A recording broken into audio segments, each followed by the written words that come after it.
Hello, this is Debo, your health coach, and the question of the day: does the color of the organic label represent the percentage of that product that is organic?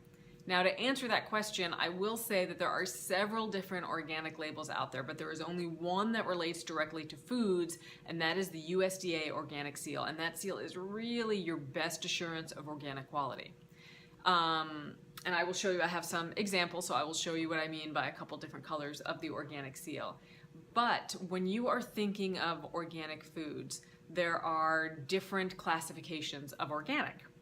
Now, if the food says 100% organic, then that means 100% of the ingredients of that food are organic. If it only says organic, then it has to have 95% of the ingredients as organic. It can also say made with organic ingredients, and when it says that, then at least 70 to 95% of the ingredients in that food need to be organic. And then, of course, in the ingredient list, it needs to list which ingredients are organic and which are not. I couldn't get it out there. Now, what makes something organic? The USDA has a national organic program called the NOP, and it took effect in October of 2002, and they are basically the standard certifying agency for what can be organic and what can't. And some of the guidelines, and these are from approved independent agencies, all right, some of the guidelines, one of the biggest one is that that farm has to abstain from the application of any prohibited substance for at least 3 years. What's a prohibited substance? That can be fertilizers, herbicides, pesticides, even sewage sludge was listed, which is really, just really gross. And for 3 years prior to their certification, plus they have to continually prove that throughout their organic license. They need to prohibit any use of GMOs. They need to avoid any type of antibiotics or hormones.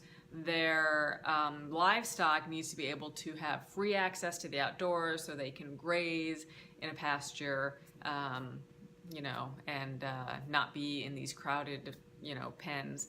And then they also need to be fed 100% of organic feed, which then goes back to the top of the list, what makes food organic. Now, to show you my examples, so this one has a green USDA organic label, the organic blackstrap molasses, which is really, really great. I can do an entire blog on all of the nutrients that you get from that. And number 2 is, from my soup, the black label. What's the difference? Nothing, because they both are listed as organic on their boxes, meaning that with that seal, they have at least 95% of their ingredients as organic. And again, it needs to list it in the ingredient list. So, can you trust all of your organic labels? I wish I could say yes, but unfortunately no. And the reason for that is there are different companies or organizations out there that may label things in ways that you might think they're organic and they're really not. Or their ingredients may come from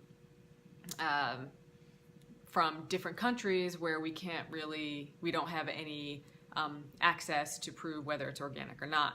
Walmart, for example, which is now considered the biggest retailer of organic foods, believe it or not, for example, gets some of their organic ingredients from China and Brazil, and even their milk apparently comes from intensive confinement factory farms. That was how it was actually written. I wanted to make sure I said it properly. So yeah, so again, can you trust the label? Trust the seal on the label, and even then, do your due diligence and ask questions. Another deception of organic foods and your health are the junk foods. Whether it's organic or not, pizza, ice cream, potato chips, don't get me wrong, I love pizza. There is nothing in this world that's going to stop me from loving pizza. However, I am under no delusion to think that it's a health food. So if I sit there and eat, boxes and boxes and slices of pizza all day, every day, am I going to be healthy? Not necessarily. And, throwing in an apple or a broccoli, every now and then. And the other thing to be aware about is now some organic foods have suspect chemicals too, and that was the blog that I did last time, which you're more than welcome to refer to, and I can send that out as well. If you have any other questions regarding organic labeling, please feel free to reach out to me. My email is debo@deborahoringer.com. You can also reach out on our website, deborahoringer.com, Facebook, Twitter, any of the social media. And also feel free to ask any questions. That's how this specific one got answered. Anything that you want to know, reach out to me. I will answer it for you. I really appreciate you watching. Thanks so much, and bye for now.